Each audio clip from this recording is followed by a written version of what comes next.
सलाम अलैकुम। आज की वीडियो में हम आप लोगों को बनी इसराइल के दो भाइयों का जिक्र करेंगे, जिसमें एक मुसलमान और दूसरा काफिर था। लेकिन वीडियो शुरू करने से पहले सब लोगों से गुजारिश है कि वीडियो को लाइक करें, चैनल को सब्सक्राइब करें और वीडियो को आखिर तक देखें। तो चलते हैं इस ईमान अफरोज वाक़े की तरफ। बात दरअसल ये है कि बनी इसराइल में दो भाई थे, जिनमें से एक मुसलमान था और दूसरा काफिर। दोनों दरिया के शिकारी थे।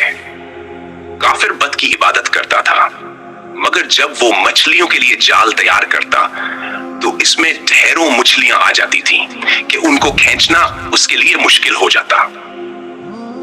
मगर मुसलमान के जाल में सिर्फ एक ही मछली आती थी और वो इसी पर सब्र के साथ खुदा का शुक्र अदा करता था।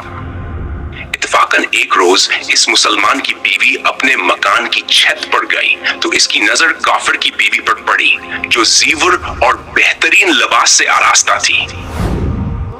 ये देखकर मुसलमान की बीवी के दिल में वसूसा पैदा हुआ कि काश मैं भी ऐसी ही होती।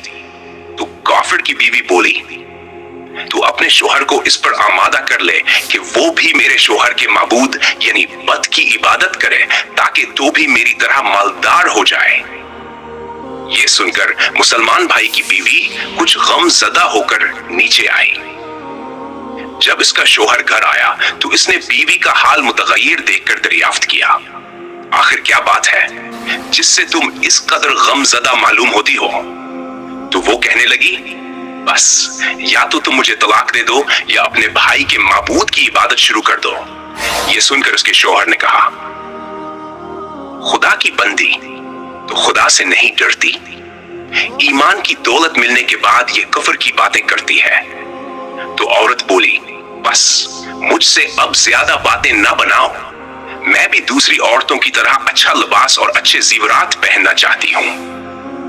जब इस मर्द मोमिन ने देखा कि ये औरत ज़द पर इतराई है और इसका असरार हद से बढ़ चुका है, तो इसने औरत को तसल्ली दी और कहा, अच्छा, घबराने की जरूरत नहीं है। मैं कल से कारीगरों और मजदूरों में जाकर मेहनत करूंगा और तुम्हें रोजाना 2 दिरहम लाकर दूंगा। तुम इससे अपनी हालत दुरुस्त कर लेना। ये सुनकर औरत को कुछ तस्कीन हासिल हुई और सवेरे ही वो मोमिन मर्द मजदूरी की तलाश में निकला, लेकिन किसी ने इससे हाल तक ना पूछा। ये देखकर वो दरिया के किनारे पहुंचा और शाम तक अल्लाह की इबादत में मसरूफ रहा। रात को जब घर आया तो बीवी ने दरियाफ्त किया, आज तुम कहां थे? वो कहने लगा, मैं बादशाह की खिदमत में मसरूफ था। इसने मुझसे 30 दिन काम करने की शर्त की है। औरत ने कहा, आखिर वो बादशाह तुमको क्या देगा? तो इसने जवाब दिया, मेरा बादशाह बड़ा करीम है और इसके खजाने माल और दौलत से भरे हुए हैं। वो मुझे वो देगा जो मैं चाहूंगा। चुनांचा इसी तरह वो बराबर अपने माबूद बरहक की इबादत में मसरूफ रहा। और 30वें रात हुई तो बीवी ने कहा, सुनो मियां, अगर कल तुमने मुझे मजदूरी लाकर ना दी तो तुम मुझे लाजमी तलाक दे देना। ये सुनकर इसको इस कदर परेशानी लायक हुई और 30वीं सुबह को इसने एक यहूदी से कहा, क्या तुम मुझे मजदूरी पर लगा लोगे?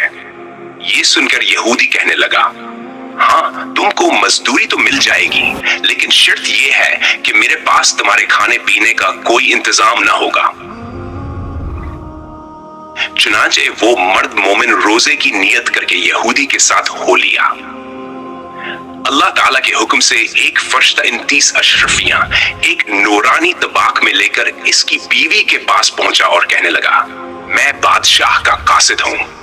इसने ये अशरफियां लेकर मुझे तेरे पास भेजा है और फरमाया है कि तेरा शौहर हमारे पास काम में था। हमने इसको ना छोड़ा, यहां तक कि वो हमें छोड़कर यहूदी के पास चला गया। अगर वो हमारा काम करता तो हम इसको और ज्यादा इजरत देते।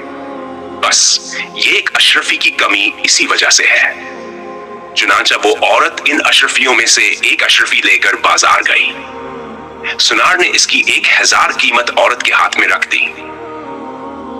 जब शाम को वो मोमिन मर्द घर वापस लौटा तो औरत ने इससे दरियाफ्त किया, आज तुम कहां थे? उसने जवाब दिया, आज मैं एक यहूदी के काम पर गया हुआ था। तो बीवी कहने लगी, आखिर बादशाह की खिदमत तर्क करके तुम दूसरे की खिदमत क्यों करते हो? फिर इसको अशरफियों का वाकया सुनाया, जिसको सुनकर वो मर्द मोमिन रोते रोते बेहोश हो गया। जब होश आया तो बीवी से कहने लगा, अफसोस कि मैंने बादशाह दो जहां की खिदमत का हक अपने ऊपर लाजिम ना किया। इसके बाद इस शख्स ने औरत को छोड़ दिया और पहाड़ों पर चला गया, जहां खुदा की इबादत में मसरूफ रहकर इसका इंतकाल हो गया। अल्लाह ताला इस पर अपना रहम फरमाए, आमीन। इस वाक़े से हमें यह सबक मिलता है कि अगर हम सच्चे दिल से अल्लाह ताला की बंदगी करें तो दुनिया में भी कामयाब हो जाएंगे और आखिरत में भी कामयाब और सुरखरू होंगे। वीडियो पसंद आई हो तो लाइक और शेयर जरूर करें और मजीद ईमान अफरोज वाक़यात के लिए चैनल को सब्सक्राइब करना ना भूलें।